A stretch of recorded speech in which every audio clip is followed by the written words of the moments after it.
The residents of Robertsham, this is in the south of Johannesburg, say they feel their constitutional rights to clean water is being denied by the month-long water crisis in the area. The residents are being forced to collect water from boreholes and the tankers that issued or that are dispatched by Joburg Water. Let's speak now to Newzroom Afrika's Mohlaoli, who is in Robertsham. And Tumaole, good morning to you. How long has this water crisis been going on for in that area? Well, Colby, the answer to that is not exactly simple, but in terms of the current scale with which we find ourselves in terms of this water crisis, this water shortage crisis, it's been going on, according to some residents, as early as February this year.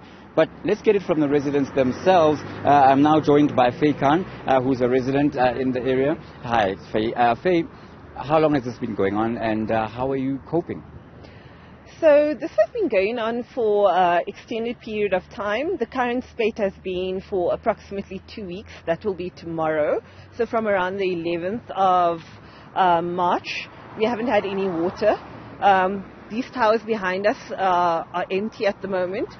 Started in January 31st to the 2nd Feb approximately, we had another incident of no water from around the 24th to the 28th. And I mean, that was somewhat manageable. You know, you expect certain breakdowns, possibly certain maintenance or routine maintenance. But this just seems to go a lot deeper than routine maintenance, and we don't seem to be getting answers. The community is very, very disgruntled at the moment, as you can imagine. There are a number of aspects, obviously, to consider. The health aspect. People have different medical conditions that actually require them to have water, skin conditions. A resident just now in one of our community groups said their family of 7 people, they use about 50 to 70 liters of water to flush. We haven't had rain, so it's not like we could collect, natural water for the last couple of days. So it has been quite difficult. And we're also worried there have been breakouts of cholera around the country as well. And I think that really does get to the seriousness of the issue after just coming out of a pandemic as well. So yeah, it has not been easy as a South African that's also trying to stay positive, in the light of all the issues that we've had at Eskom, the mismanagement there, the lack of answers that we're getting for why we've had this water crisis at the moment, or the lack of water supply. We seem to be told there's no water, but we're not getting to what the actual issue is. An understanding of the technical aspects of what's gone wrong. Is there a fix? Usually fixes, maintenance or routine maintenance should take place in 1 to 2 days. Is there a lack of skills? I think there needs to be more transparency from Rand Water, from Joburg Water, from the municipality.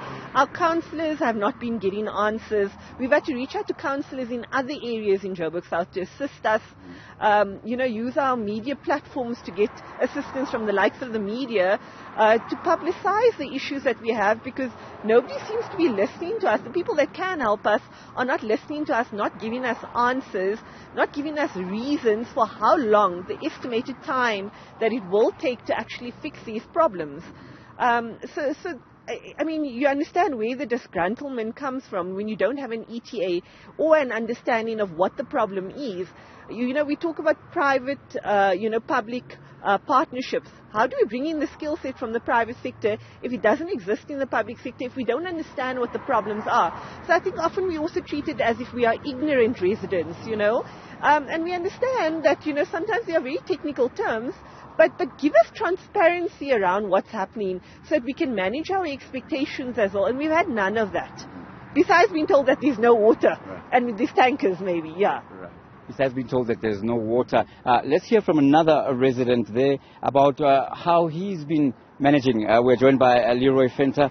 Mr. Fenter, it looks like you are choosing to look on the lighter side of things, Trying to look at the lighter side of things. Yeah, we haven't had water in my specific area for a day and a half.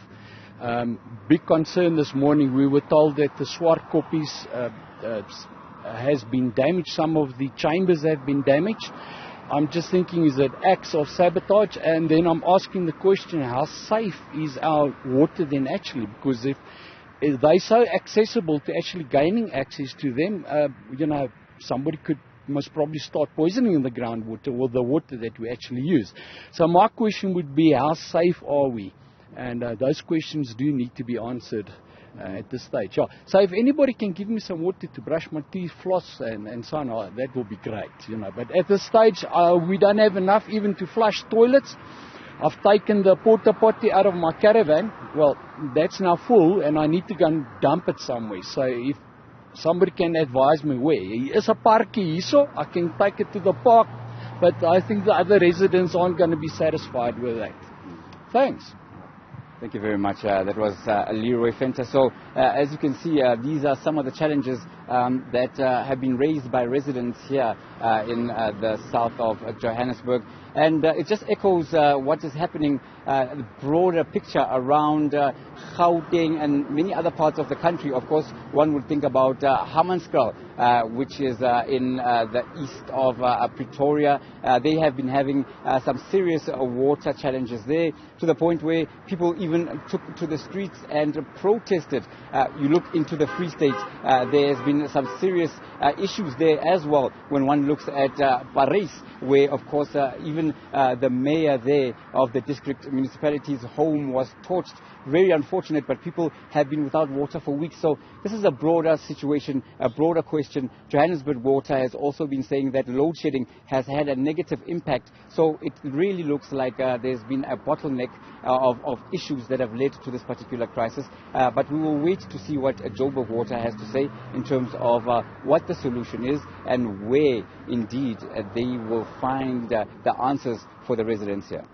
Tumaole Mohlaoli, as you are wrapping up the conversation with me, behind you there seems to be some flurry of activity. A van has just dropped off the officials from Joburg Water, and that van coming speeding through, and you would have seen one of the interviewees that Tumaole Mohlaoli spoke to rushing to them to find out whether or not they are there to help. But yeah, there it is. As soon as the media comes around, a flurry of activity. Hopefully, those residents will have their water restored. Okay.